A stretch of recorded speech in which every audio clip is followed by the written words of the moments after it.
നമസ്കാരം. ഏവർക്കും ട്രാവൻകൂർ നോബിൾ ന്യൂസിൻ്റെ സുപ്രഭാതം. ദിനസൂചിക.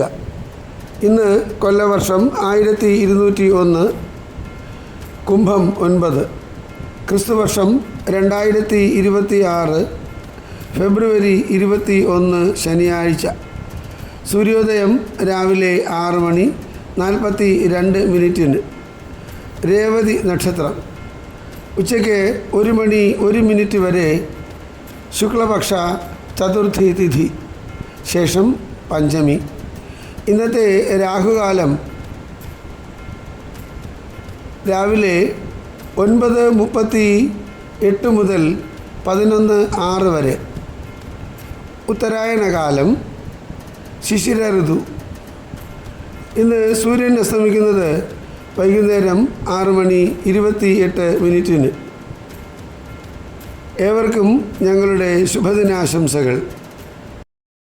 ഇന്നത്തെ പഞ്ചാംഗം തയ്യാറാക്കിയത് ജ്യോതിഷരത്നം ഡോക്ടർ അജിത് കരുവപ്പള്ളി.